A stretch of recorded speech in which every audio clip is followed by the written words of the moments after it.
Welcome to part 2 of our trip to the Blue Ridge Parkway. Last week we talked about some of the murders that happened there, including the Blue Ridge Parkway killer, the man who stabbed and killed his 6-year-old daughter, among other stories. This week we continue with the suicides and other deaths that have happened there. If you're new here, do consider subscribing. On this channel, we take you with us to places that have the most interesting stories. We do this not only to share some of the things that have happened here, but also to show you this beautiful country of ours. So if a channel like this is the sort of thing you find interesting, go ahead and click that subscribe button now and select all in the drop down menu so that you will be alerted every time we upload one of our weekly videos. And if you like what you see, click the like button to let me know. I crave your approval. And then share this video with people who you think will like it as well. I am your host, LT Bartek.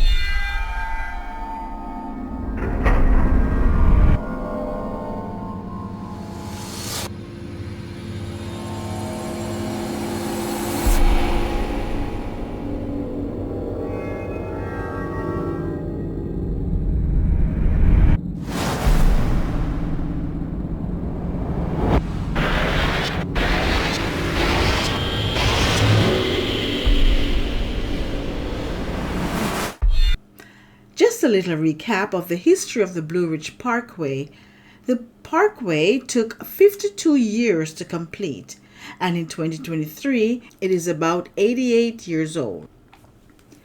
The parkway was built during the Great Depression of the 1930s because President Franklin D. Roosevelt instituted a New Deal program to stimulate the economy and put people back to work. A New York landscape architect by the name of Stanley Abbott was hired to oversee the project. The parkway snakes southward to the Great Smoky Mountains National Park on the North Carolina-Tennessee border. To drive from mile marker 0 to 469 nonstop, it will take you 12 to 13 hours. The Blue Ridge Parkway is 469 miles of 45 miles per hour winding roads through Virginia and North Carolina. It connects Shenandoah National Park near Waynesboro, Virginia, with the Great Smoky Mountain National Park near Cherokee, North Carolina. The parkway covers 29 counties, and the highest elevation along the parkway road is 6,053 feet at Richland Balsam milepost 431 in North Carolina. Now, on to the rest of these stories. Next are some of the cases read from the Blue Ridge Parkway Bulletin. To protect these individuals, they were only mentioned by their initials. At the Chestnut Cove Overlook, Thursday, August 8, 1996, Rangers Alan Sager and Martin Golden followed up on a report of a body at the Parkway Overlook south of Asheville early in the morning of August 6th. They found the remains of J.H. lying face down on the pavement of Chestnut Cover Overlook with multiple stab wounds in his back. His car was parked nearby. No suspects have been taken into custody and no motive has been determined. Sheriff's deputies are cooperating in the investigation. Wolfen Cascades Overlook, Wednesday, September 1st, 1993. On the afternoon of August 29th, J.J., 32 of Canton, North Carolina, struck Ranger Tony Welch in the face with his right hand when Welch attempted to retrieve a marijuana plant that J.J. had stashed in the rhododendron near Wolfen Cascades Overlook. After a 10-yard chase, Welch tackled J.J. and both men rolled down an embankment. J.J. again attempted to flee but stopped at Welch's command.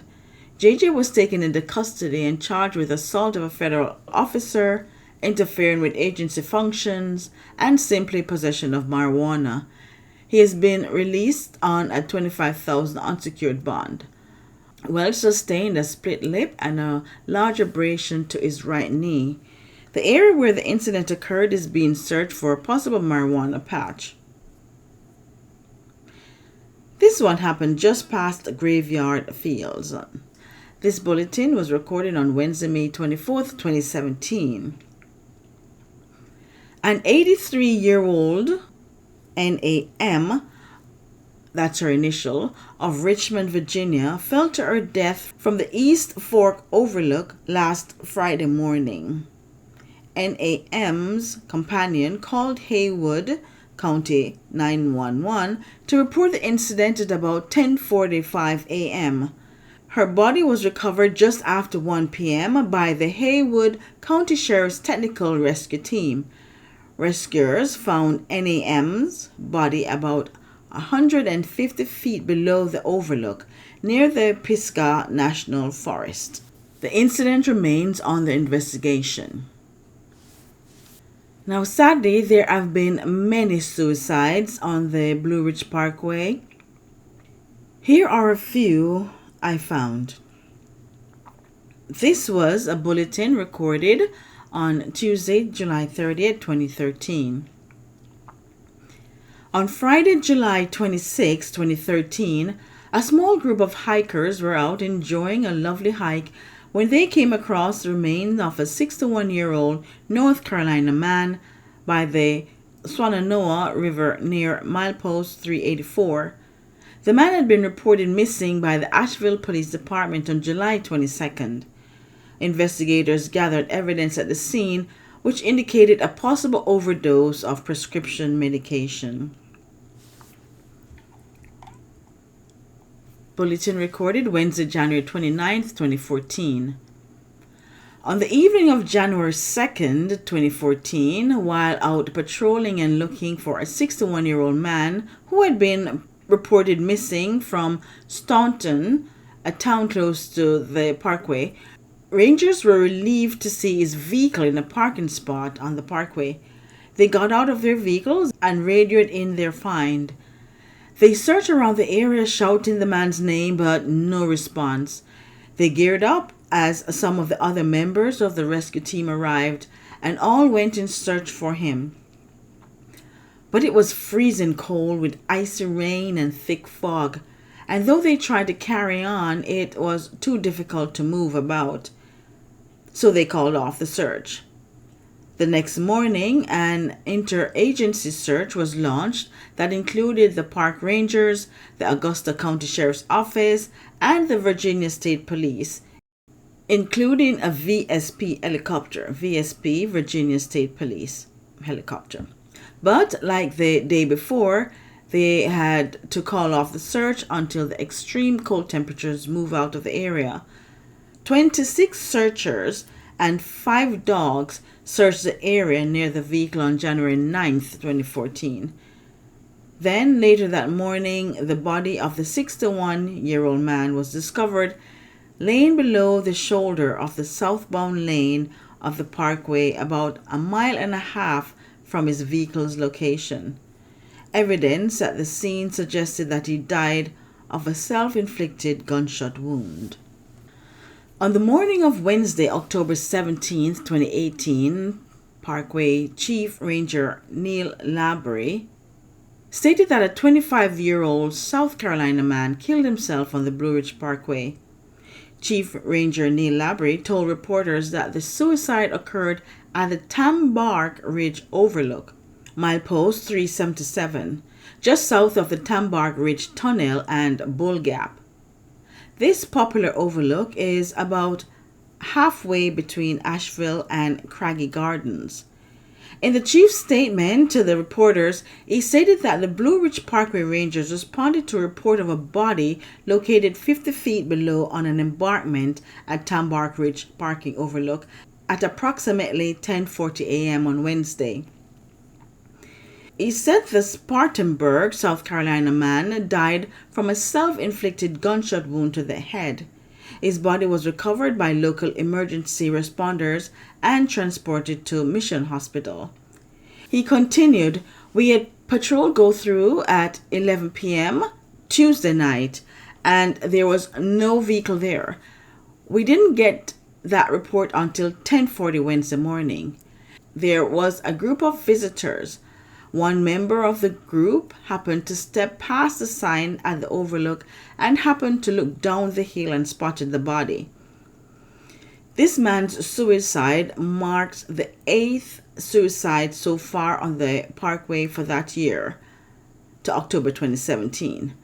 This was the highest number in the past 4 years. There were a total of 6 suicides on the parkway in 2017 and 2 each in 2016 and 2015.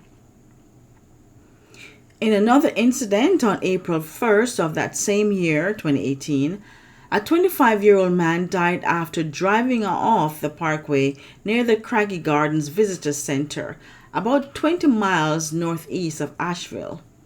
Labrie said he believed the wreck, which was reported shortly after 8 p.m., was a suicide. We have a report from an associate of the driver that was his intention, Labrie said. Labrie also said at least 2 or 3 suicides a year occur at the Roanoke River Bridge in the Plateau District of Virginia. The parkway is a place of solitude and beauty, but unfortunately, those are the things that lure those looking to end their lives, he concluded. Firearms are the most commonly used method, followed by hanging and overdose.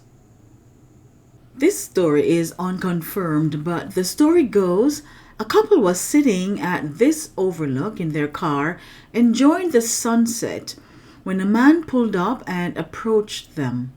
He brandished a gun and shot them dead. Please be careful, my dear viewers, when sitting at these lonely spots. These, as always, are some very sad stories, and I'm sorry for those families' losses. If any of my dear viewers are going through something that you think is too much to handle, just try and reach out to someone. There will be someone there to help you, even if it's a stranger. Plus, there's always the helpline. Just please don't suffer alone. Well, that is the end of this episode. Remember to love yourself and others. Subscribe, like, comment, share, all that stuff you know I like. And come back next week for the next episode, which, if all goes well, is going to be a fun-filled and exciting one. So you don't want to miss that. And remember, there's the join button where you can become a member of this channel, and the thanks button. There's also the buy me a coffee and the Patreon link, all in the description below. So check that out. Anyway, again, take care of yourself and others, and I'll catch you on the next one. Love you. Bye.